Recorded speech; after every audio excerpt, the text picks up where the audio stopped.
After hearing the reports and the evidence today, we now know several things with certainty. We know that the president was at the center of a scheme to pressure Ukraine to announce an investigation of the president's political rivals. He applied that pressure by withholding both a White House meeting and vital military aid. He made that demand directly to President Zelensky and confirmed his personal involvement on the White House lawn. We know that there are no excuses for this conduct. It is no excuse that President Trump eventually released the aid after his scheme was revealed to the public. And it is no excuse that he insisted that there was no quid pro quo only after his scheme was revealed to the public. We know that his actions endangered our national security, putting our alliances, our reputation, and our safety at risk. We know that the president also compromised the integrity of our elections for a corrupt, private, political purpose. We know that President Trump, in an unprecedented act of obstruction, ordered everybody in the executive branch to defy all congressional subpoenas for documents and subpoenas related to the impeachment inquiry.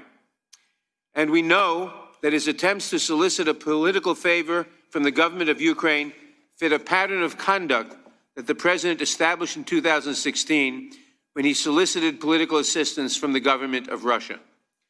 That pattern of misconduct undermines our national security and undermines free and fair elections. In abusing his office in this manner and in obstructing the investigation that followed, we know that President Trump has put himself before his country.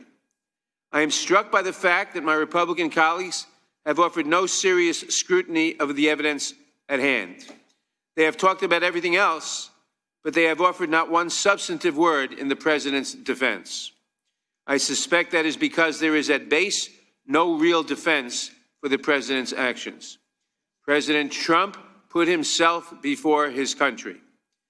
There is a constitutional remedy for a president who undermines our national security and our elections, who puts his own interests before those of the country.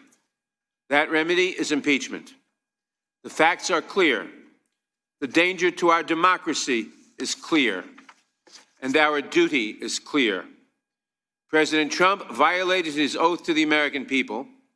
He placed his own private interests ahead of our national security and the integrity of our elections, and constitutes a continuing threat to the integrity of our elections and to our democratic system of government. Such conduct is clearly impeachable. This committee will proceed accordingly. This concludes today's hearing.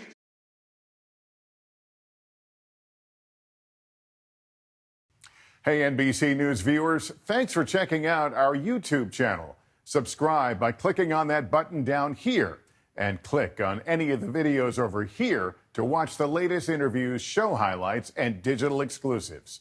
Thanks for watching.